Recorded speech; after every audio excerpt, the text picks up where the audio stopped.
Destrega is a fighting game with some of the longest cutscenes you will ever see in your life. It's like it doesn't want to be a fighting game. This is a fighting game that desperately wants to be an RPG, but it's not. But the thing is, that's not the funny part about the game. The funny part about the cutscenes is the hilarious voice acting. It's like every single scene has something new and hilarious about the voice acting. In one scene, the voice acting sounded like it was done by junior high school kids with a $10 microphone they bought from Best Buy.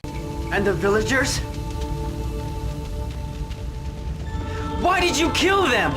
For harboring you. It is a crime punishable by death. Ah! Aunt Hilda, friends, hear me. I will avenge your deaths. Zabur will pay for what he's done. Another scene sounds like it was recorded inside a McDonald's bathroom at like 3 a.m. Destrega remain. Good.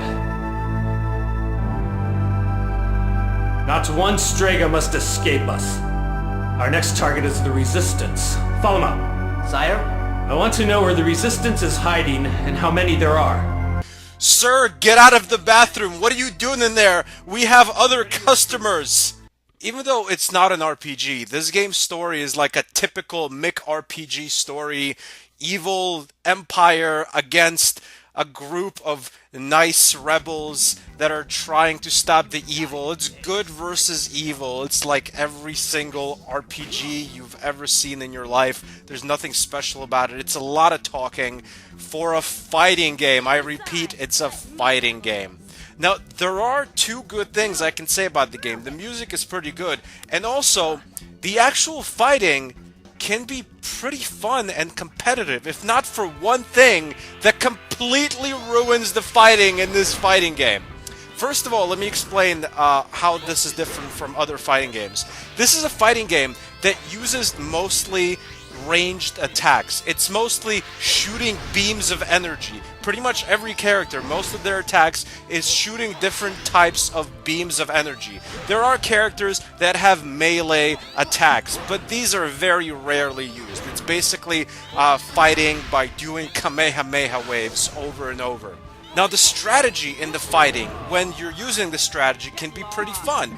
You're moving around the map, you're jumping to avoid enemy attacks, you're moving out of the way of enemy attacks. There's different types of enemy attacks. You have different types of projectile attacks you can use. You can also block, you can mix up attacks. It's a whole big chess game when you're actually using the fighting strategy in this game. When you're using strategy, the game is really fun and immersive, and it's, dare I say, a really fun and unique fighting game. But there's one thing that just breaks the game's back, and that's the fact that the best strategy is not to have a strategy, which is a death sentence for fighting games. Most of the time, the best thing to do is not to run around, not to evade enemy attacks. It's just to stand in the middle of the screen and continually shoot the enemy with your projectiles. You see, you constantly follow the enemy, like your eyes follow the enemy, so you don't have to line up your shot really, especially when you're just standing perfectly still.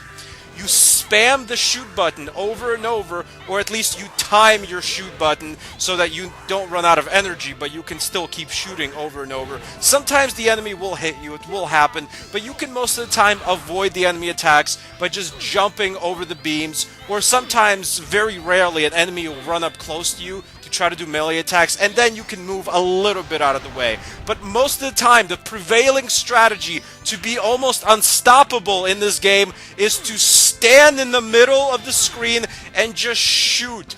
There's no strategy to be the boss hog in this game. When you're using strategy, when you're trying to be a good, smart fighter, the game gets hard. So there's no point to do that. Having no strategy is the low-hanging fruit that's easily accessible and beats everyone. It's like if someone says, would you rather I just give you $1 million right now, or you'll have to work your ass off for 40 years and you will make that money gradually over time? It wouldn't even be a debate. Another prevailing strategy is to just constantly spam your projectiles. Just shoot over and over and over. The enemy won't even have time to react and shoot you with their projectiles. It's so easy to trick this game's AI to make the game completely non-competitive. I'm talking about, like, you can pretty much fight most of the battles in this game with literally one hand, because you don't have to move. All you have to do is press the shoot button. You know what? I take it back, actually. There is one more good thing about this game. The jiggly breast physics. Oh my god. This is some of the most advanced jiggly breast physics I have ever seen for a late 90s title. I can just watch them jiggle all day. You know what? I take everything I said back. This game is fantastic. Look at those breasts. 10/10 would play again. You know what? It all makes sense now. These fantastic jiggly breast physics. Now I know why the game gives you the option to play with one hand. Thanks for watching. Subscribe for more retro and awful game reviews. Goodbye, my friends.